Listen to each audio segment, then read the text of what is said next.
이번 주 바울의 전도 여행, 계속해서 선교하시는 하나님, 그리고 이 땅 가운데 역사하신 하나님을 우리가 함께 묵상해 보도록 하겠습니다. 주님을 더 알게 되기를 원합니다. 오늘은 마게도냐의 전도 이야기, 이제 바울의 2차 전도 여행 중에 일어난 일인데요. 이 일들을 보면서 특별히 그곳에서 일어났던 성경에 대한 진지함이라는 주제를 또 묵상해 보도록 하겠습니다. 사도행전 17장 1절에서 4절 그리고 10절에서 11절입니다. 바울 일행은 암비볼리와 아볼로니아를 거쳐서 데살로니가에 이르렀다. 거기에는 유대 사람의 회당이 있었다. 바울은 자기 관례대로 회당으로 그들을 찾아가서 새 안식일에 걸쳐 성경을 가지고 그들과 토론하였다. 그는 그리스도께서 반드시 고난을 당하시고 죽은 사람들 가운데서 살아나셔야 한다는 것을 해석하고 증명하면서 내가 여러분에게 전하고 있는 예수가 바로 그 그리스도이십니다 하고 말하였다. 그들 가운데 몇몇 사람이 승복하여 바울과 실라를 따르고 또 많은 경건한 그리스 사람들과 적지 않은 귀부인들이 그렇게 하였다. 신도들은 곧 바로 그날 밤으로 바울과 실라를 베레아에 보냈다. 두 사람은 거기에 이르러서 유대 사람의 회당으로 들어갔다. 베레아의 유대 사람들은 데살로니가의 유대 사람들보다 더 고상한 사람들이어서 아주 기꺼이 말씀을 받아들이고 그것이 사실인지 알아보려고 날마다 성경을 상고하였다. 아멘. 오늘 이야기는 이렇습니다. 바울은 실라와 함께 다시 전도 여행을 시작합니다. 이제 지금의 튀르키예 지역을 거쳐서 동쪽 인도 방향으로 더 멀리 선교를 진행하려는 계획을 가지고 출발을 합니다. 그런데 계획과는 다르게 서쪽, 그 전혀 반대 방향인 우회전이 아니라 좌회전, 서쪽 그리스 방향으로 성령님의 인도함을 받게 됩니다. 이제 마게도니아인 환상이라는 이런 이야기로 압축되어 있습니다. 꿈에 나타난 거죠. 일로 오세요. 마게도니아로 좀 와주세요. 하는 꿈을 보고 글로 갔다고 기록하고 있습니다. 그러나 주석가들은 아마 그 지역을 잘 알고 있던 사도행전의 저자, 사도행전을 쓴 사람이죠. 누가라는 이 저자 누가가 서쪽에도 자기가 아는 복음을 모르는 사람들이 많이 있으니 바울에게 마게도냐 선교를 제안한 것이 아니었나라고 추측을 해봅니다. 왜냐하면은 이렇게 마게도니아로 가기로 결정한 이후에 누가는 이 사도행전에 바울과 동행하는 우리로 등장하기 때문입니다.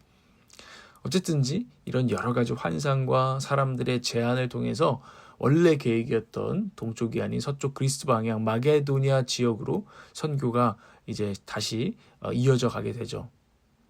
마게도니아 지역은 그리스 지역, 지금의 그리스 지역, 유럽 동남부입니다. 이제 마게도니아라는 큰 지역에는 빌립보, 데살로니가, 베레아 이런 주요 도시들이 있었습니다. 이 주요 도시를 사도 바울의 선교팀은 공략합니다. 왜냐하면 항상 사람이 집중되는 이 도시를 회복하는 것, 거기에 들어가서 복음으로 교회 공동체를 세우는 것이 바울 선교팀의 전략이었거든요.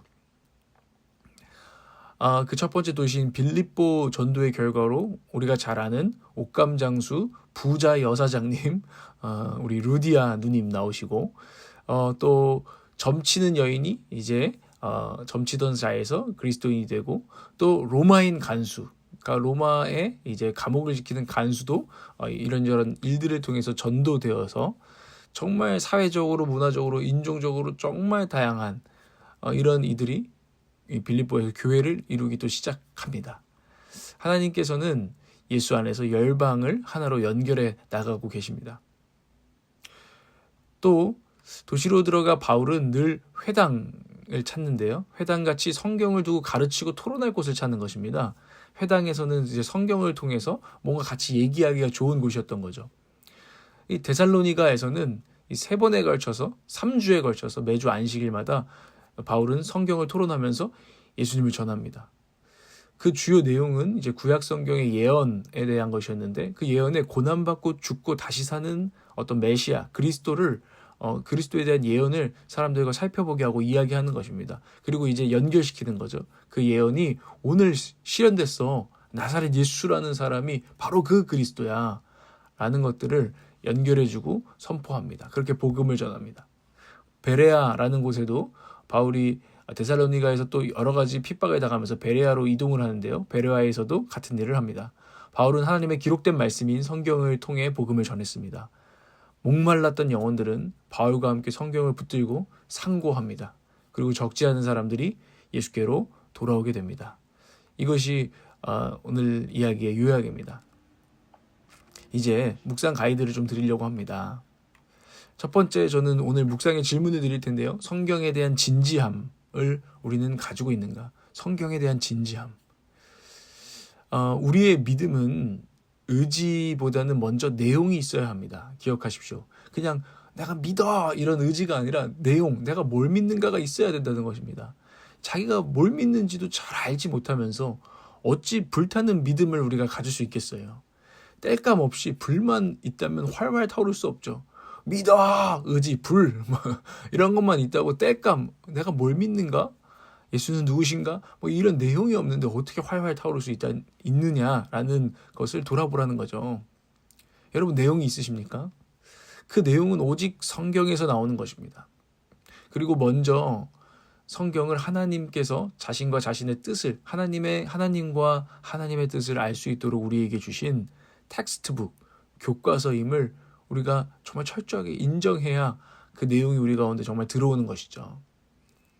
그리스도인이라면 성경에 대한 이런 진지함, 성경을 하나님의 말씀으로 받는 진지함, 이런 것들을 가지고 있어야 한다는 것입니다. 만약 우리가 성경을 잘 모른다면 우리가 믿는 분을 잘 모른다는 것입니다. 그러면서 믿고 있다고 말하는 것입니다.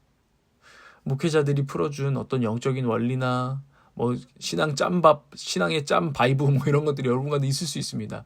간증자들이 들려주는 신앙의 경험, 내가 이렇게 했더니 하나님 이렇게 역사하셨어, 이런 간증들, 또 교회에서 입에서 입으로 전해지는 이게 당연한 거야, 이런 전통들, 이런 것들만 섭취해서 믿음을 세워가는 것은 교과서를 빼놓고 참고서만 보고 있는 것입니다. 이 말 그대로 이것은 참고입니다. 중요하지 않다는 것이 아니라 참고하는 것이지 교과서랑은 다른 것이죠. 교과서인 성경을 자기가 직접 꾸준히 매일매일 전체적으로 성경 전체적으로 진지하게 읽고 깨닫고 실천하는 것이 하나님과 그분의 뜻을 알아가는 가장 큰 통로입니다. 그리고 그것이 우리 믿음의 땔감입니다. 여러분, 당신 인생에서 성경은 정말 내 삶의 유일한 바이블, 기초가 되고 있는지를 정말 그렇게 진지하게 여기고 있는지를 생각해 보셔야 합니다. 아니면은 수많은 세상의 지혜와 상식과 좌우명, 가치관 이런 것들이 있잖아요. 그리고 내 안에 우리 가족의 어떤 문화 이런 것들이 있잖아요. 그런 것들과 이 성경의 가치관과 성경의 어떤 이야기가 구분되지 않고 그냥 성경도 그 중에 하나, 내 인생에 뭔가를 선택하는 그 중에 하나의 책, 또 하나의 책, 이렇게 우리 안에 되고 있는 것은 아닌지 돌아봐야 된다는 거죠. 정말 내 인생의 유일한 바이블, 기초, 여기서 모든 것이 출발한다고 세팅된 사람들이 그리스도인이라는 거예요. 그래서 유명한 말이 있어요. 그리스도인은 여러 책의 사람이 아니라 오직 한 책의 사람이다 라고요. 이건 책을 읽지 말라는 게 아니에요. 성경만 보라는 게 아니라 그 성경이 우리의 바이블이 정말 되고 있는 사람들이라는 것입니다. 당신은 성경을 전체적으로 그리고 구석구석 알기 위해 그리고 얼마나 열심을 내왔고 사모해왔고 투자하셨습니까? 성경을 알고 싶다, 하나님을 알고 싶다, 이런 진지함이 우리 가운데 지금 있는가 돌아보라는 것이죠. 두 번째, 저는 질문을 드리는데 성경에 대한 자신감을 우리는 가지고 있는가? 이제는 자신감 문제입니다. 벵겔이라는 사람이 이런 말을 했다고 하죠. 진정한 종교는 검증받는 고통을 감수한다. 진정한 믿음은 검증받는, 이 성경이 진짜인가 아닌가 상고하는 그런 씨름들, 그리고 어쩌면 그 가운데 의심도 있고 머리 아프고 고뇌해야 되잖아요. 이런 고통들을 감수할 수 있다는 것이죠. 이 말은 우리가 믿는 내용을 진지함을 가지고 충분히 고민하고 받게 된 이들이 얻을 수 있는 자신감을 말하는 거죠. 요즘 기독교인을 보는 이미지는 이와 사실 반대예요.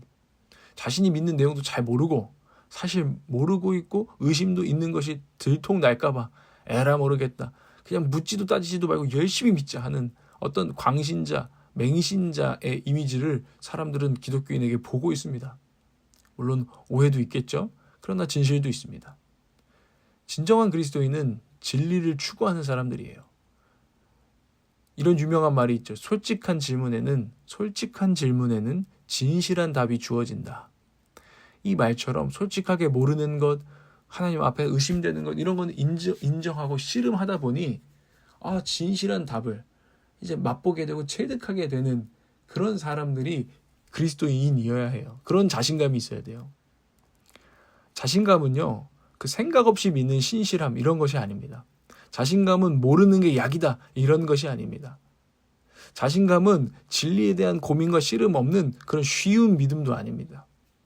우리가 다 할 수는 없지만 진리신 하나님과 그분의 뜻을 치열하게 추구하며 알아가고 또 경탄해가면서 와우, 유레카, 하나님 뜻은 이런 것이었구나, 너무나 아름답다, 이런 기쁨을 누리는 믿음, 이런 것이 진정한 자신감과 믿음입니다.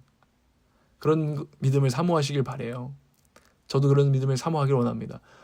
영원하고 무궁하도록 선하고 아름다운 신비이신 하나님, 이 성경 가운데 우리에게 알려주시는 그 하나님은 질리지 않는 컨텐츠라는 것을 맛본 사람들, 얼마나 자신감이 있겠습니까?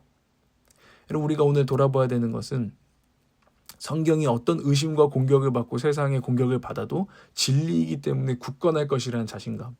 성경은 살아있어서 지금도 사람들을 돌이키고 회복하는 최고의 전도 도구라는 자신감. 성경은 영원 무궁한 하나님에 대한 것이기에 넷플릭스 따위와는 비교할 수 없는 질리지 않는 컨텐츠라는 자신감. 그래서 목마른 영혼들에게 진정한 만족을 줄 수 있다는 자신감이 우리 가운데 있는지 우리는 점검해 봐야 된다는 것입니다.